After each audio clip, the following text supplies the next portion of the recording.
Live from Hazard, Kentucky, this is Jammin John's Wrestling News. Here's your news for Thursday, December 6, 2018.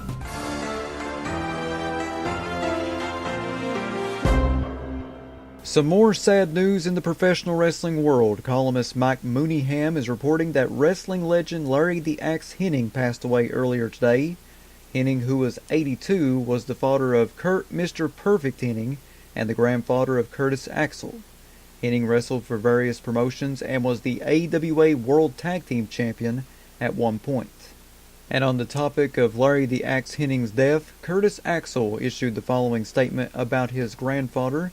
Curtis Axel tweeted on Twitter, 82 years old, 5 kids, 28 grandkids.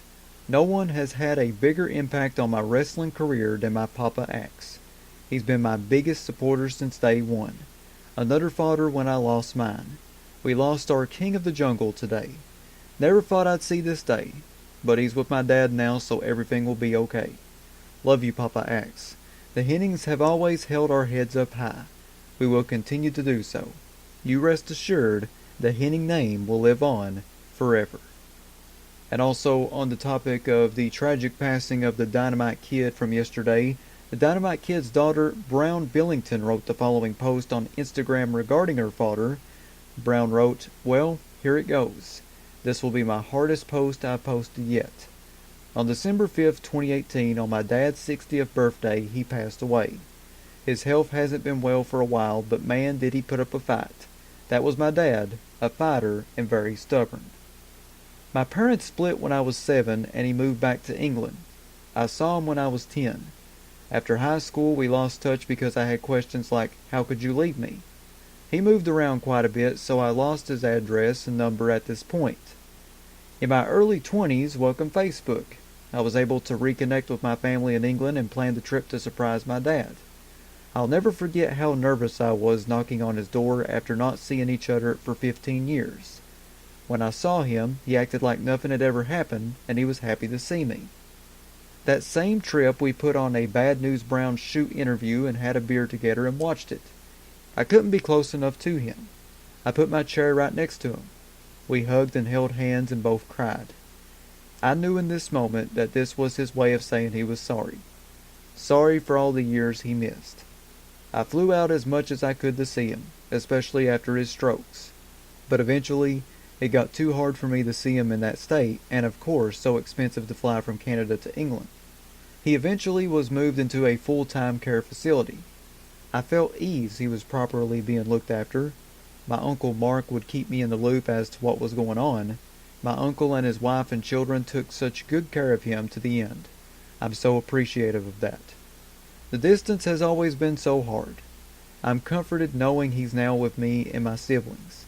He can finally see his grandchildren. I just wish I could have given him one last hug. But I have no regrets. I did everything I could to make sure I'd never regret anything, and I'm proud of myself for that. My dad was a very well-respected wrestler around the world. Thank you for all of your kind words and messages. And for the small percent who still says he was a butthole, not to me. Never. He had a big kind heart, and it shows in the way he loved his daughter, holding her tiny hand in this first picture. I'll miss you forever, Dad." Now I want to send good vibes and well wishes out to the Hennig family for the tragic passing of Larry the Axe Hennig, a legendary professional wrestler in the AWA and in the old days of pro wrestling, and also to the family of Dynamite Kid.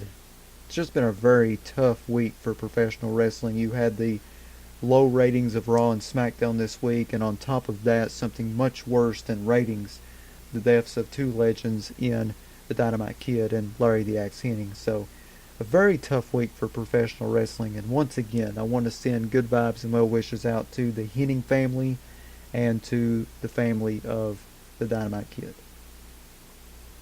ProWrestlingSheet.com is reporting that Justin Credible has once again been arrested. Credible was apparently arrested on Tuesday for a misdemeanor assault, violating a protection order, and breach of peace. At this time, there are no other details regarding his arrest. Pro Wrestling Sheet added that Credible allegedly walked away from going to WWE-sponsored rehab.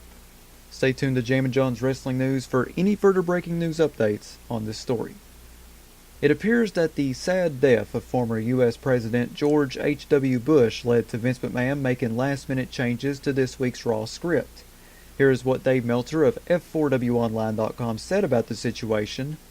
Like last week, this week's Raw was completely rewritten by Vince at the last minute. He didn't even show up until 3:30 p.m. because he was visiting with his mom. So he got there at 3:30 p.m. Central Time, so the show would start at 7 p.m. Central Time.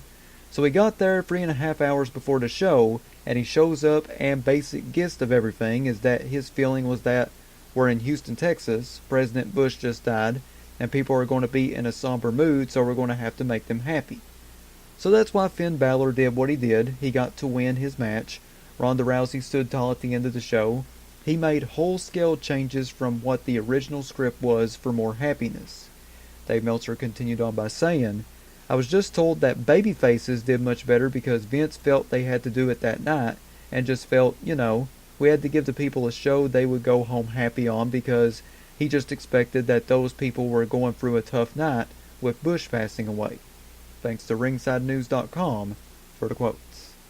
I also want to send good vibes and well wishes out to the Bush family for that tragic passing of President 41.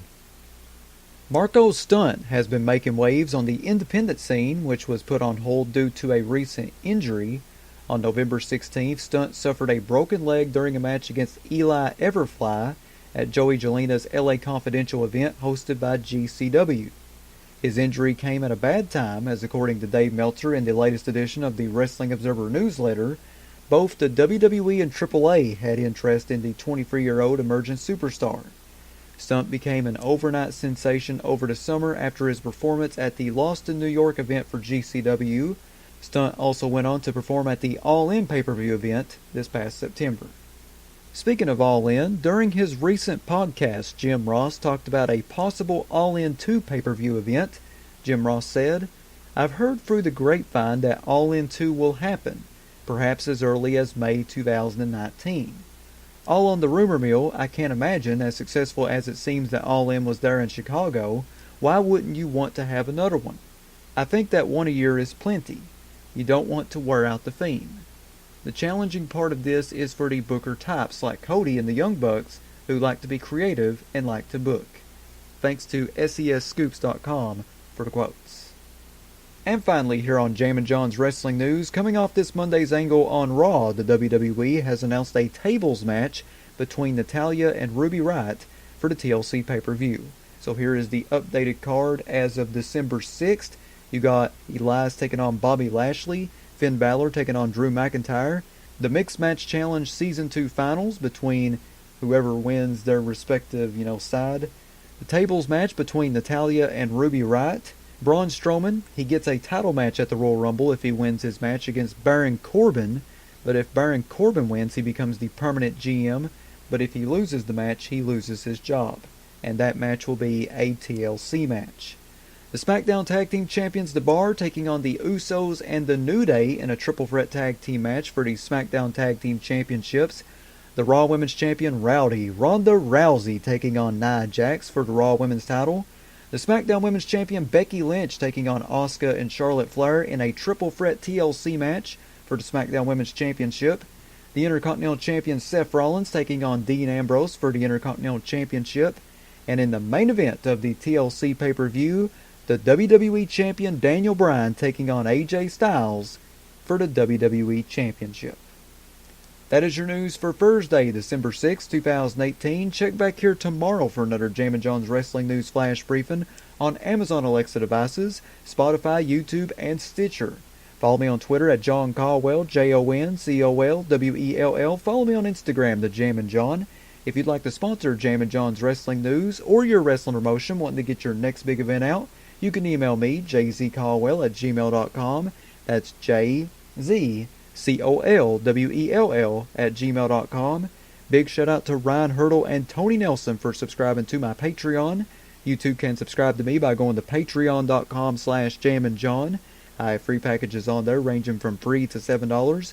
Not a whole lot of money. I would really appreciate it if you supported me a little bit financially. Once again, that's patreon.com/jamminjohn.